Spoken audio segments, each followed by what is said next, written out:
Walmart, le géant américain de la distribution qui publie ce jeudi ses résultats, le plus grand employeur du monde qui pèse en bourse 1000 milliards de dollars à Wall Street. Bonjour John. Bonjour David. John Plassard, responsable de la stratégie d'investissement chez Cité Gestion Duplex avec nous depuis Genève. Walmart, c'est 13% de hausse depuis le début de l'année à la bourse. C'est 130% en 3 ans. C'est évidemment plus que le Nasdaq qui est dans le rouge depuis le début de l'année et qui n'a que doublé en 3 ans. Walmart d'ailleurs qui fait partie du Nasdaq. Ce qui peut surprendre, c'est weird non, de se dire qu'on est plutôt dans la vieille économie avec la grande distribution et pourtant Walmart est coté sur le Nasdaq. Oui, vous avez raison, mais ça, c'est une ancienne doctrine de dire que sur le Nasdaq, il n'y a que des valeurs liées à la technologie. On sait que vous avez pas mal de valeurs qui sont liées à la biotech, notamment, qui sont aussi sur le Nasdaq et d'autres. Et on va en parler ensemble, mais Walmart, le profil de Walmart a totalement changé. C'est plus ce grand magasin bleu qu'on voit aux États-Unis. C'est beaucoup plus que ça. Et c'est pour ça que ça explique pourquoi ils sont dans le Nasdaq. Et il faut rappeler que c'est une des 5 plus grandes capitalisations du Nasdaq. Donc, c'est-à-dire que si les chiffres aujourd'hui déçoivent ou sont positifs, eh bien, ça va avoir une influence directe sur l'évolution du Nasdaq. Pourquoi les investisseurs s'arrachent comme ça l'action Walmart? Alors, faut m'expliquer là. Oui, alors d'abord il faut rappeler ce que c'est Walmart. Alors évidemment, je le disais, c'est des grands magasins, vous avez plus de 10 000 magasins dans 19 pays, mais vous avez 75% des ventes qui sont réalisées aux États-Unis, donc c'est vraiment un business américain, on dira. Vous avez eh bien, une entreprise qui sert environ 250 millions de clients chaque semaine, 250 millions.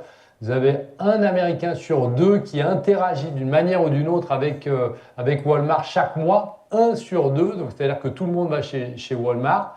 Et puis, il y a un business model absolument incroyable. Le business model, c'est quoi? C'est les prix qui sont plus bas, c'est des volumes absolument colossaux, et puis c'est la maîtrise de la logistique. Et lorsque vous maîtrisez la logistique, eh bien, vous avez tout gagné. C'est un business qu'ils ont commencé il y a 50 ans. Et donc, les barrières à l'entrée pour essayer de répliquer, si quelqu'un voulait répliquer le modèle Walmart aux États-Unis, eh bien, c'est totalement impossible. Vous avez d'autres enseignes comme Target, par exemple, qui ont essayé, qui sont très bien, mais qui n'ont pas la puissance de feu de Walmart. Oui, mais les marges dans la grande distribution, pardon, John, mais ce ne sont pas les marges de Nvidia qui sont de 60% ou plus. Là, on a une boîte qui est valorisée, après cette hausse, 45 fois les bénéfices. Walmart qui est plus cher en bourse que qu'Hermès. Et là, on se dit, mais comment c'est possible? Parce que Carrefour en France n'est pas plus cher en bourse qu'LVMH en termes de valorisation. Oui, alors c'est une très bonne question parce que si vous regardez les marges nettes, elles sont faibles, elles sont entre 2,5 et 3%, mais elles sont compensées et c'est ce qu'on voit depuis quelques mois, ce que j'appelais la volumeflation, c'est-à-dire que pour compenser la baisse des marges, vous avez des groupes comme PepsiCo qui font évidemment des boissons mais aussi des snacks. Eh bien, qu'est-ce qu'ils font? Eh bien, ils ont décidé d'essayer d'accélérer, même en baissant des prix quelquefois, mais accélérer les volumes. Et c'est comme ça qu'ils arrivent à gagner plus d'argent. Et la deuxième des choses, c'est qu'avec Walmart, on a un pouvoir de négociation qui est absolument exceptionnel parce que par rapport à leur force de frappe, eh bien, lorsqu'ils appellent un fournisseur, par exemple, qui est en Chine, en lui disant, écoute, moi je veux garder mes marges, donc toi tu baisses tes prix, eh bien, dans la majeure partie des cas, eh bien, les fournisseurs acceptent. Et puis, ce qui est très important ici, c'est ce qu'on disait sur cette évolution du business model. Parce que ce n'est pas seulement le click and collect ou ce n'est pas seulement les magasins en dur, mais c'est aussi le e-commerce. Et Walmart, c'est le deuxième acteur aux États-Unis après Amazon, le deuxième acteur dans le e-commerce. Vous avez 17% des ventes qui sont réalisées en ligne avec un business qui a une croissance de 15 à 20% par année. Et qui est plus rentable. Donc, voilà, exactement, ce qui est véritablement plus rentable. Et puis, vous avez d'un côté un avantage logistique, on en a parlé. Vous avez 200 aux États-Unis, ce qui est très, très important, 200 200 centres, je vais y arriver, de distribution aux États-Unis. Donc en fait, ça va très vite hein, pour avoir un produit, pour le distribuer. Et ça, c'est vraiment quelque chose qu'ils maîtrisent comme une toile d'araignée aux États-Unis. Vous avez le e-commerce qui grandit. Et puis, vous avez aussi, et ça c'est aussi une différenciation avec Walmart, vous avez un segment publicitaire. Vous allez me dire qu'est-ce qu'il raconte? Vous avez un site internet qui s'appelle Walmart Connect qui croît de plus de 20% par année.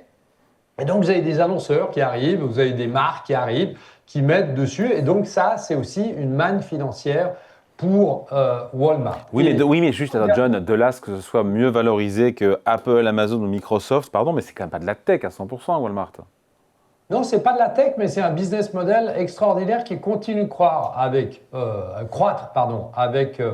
des marges qui sont faibles, mais avec des relais de croissance qui sont incroyables. Vous savez, si on peut faire un parallèle, puisque vous parlez de la tech, on disait Apple, bon, s'ils vendent moins de iPhone, c'est un problème.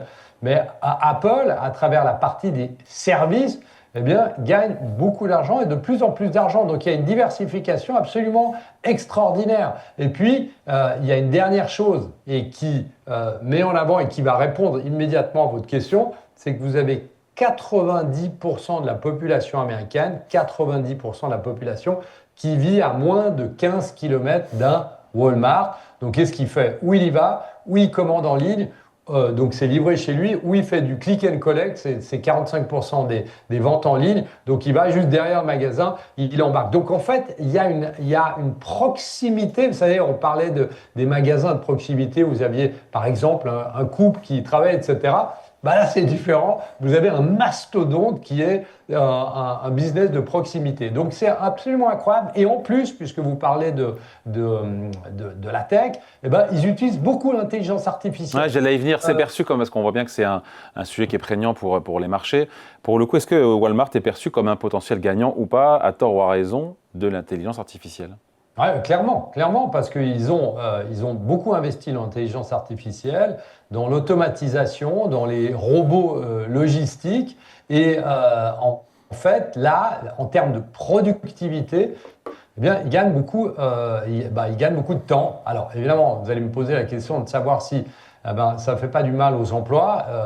Très certainement, évidemment, mais il y a un business lié à l'intelligence artificielle qui est en train de changer en fait la manière dont les gens travaillent, notamment chez Walmart. Donc en fait, fondamentalement, pourquoi ça vaut 1000 milliards de dollars ou plus? C'est que vous avez une plateforme logistique, on en a parlé, vous avez une plateforme digitale, on en a parlé, et puis vous avez de la publicité en plus qui leur apporte de l'argent. Donc au-delà de cette vieille économie, eh bien, on a un business model qui grandit énormément. Et une dernière chose qui pourrait vous intéresser, David, c'est que la famille Walton, vous savez, c'est une famille, hein, c'est dirigé par une famille qui sont les principaux actionnaires de Walmart.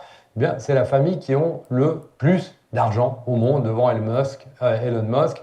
Si on combine les membres de la famille Walton, on est à près de 450 milliards de dollars de fortune. Donc on voit que c'est un business périn depuis 50 ans. Alors il y a eu des moments de restructuration, etc. Mais on est passé vraiment par un nouveau business model. Je ne sais pas du tout comment seront les résultats cet après-midi. Il faudra regarder les volumes. Mais ce n'est pas pour ça que si les résultats devaient être mauvais, on irait totalement dans l'autre sens parce qu'ils ont compris que l'évolution passait par le e-commerce et l'intelligence artificielle. Allez, merci beaucoup. Explication signée John Plassard pour la Banque Cité Gestion Duplex avec nous depuis Genève. Merci John, salut. Merci David, bonne journée.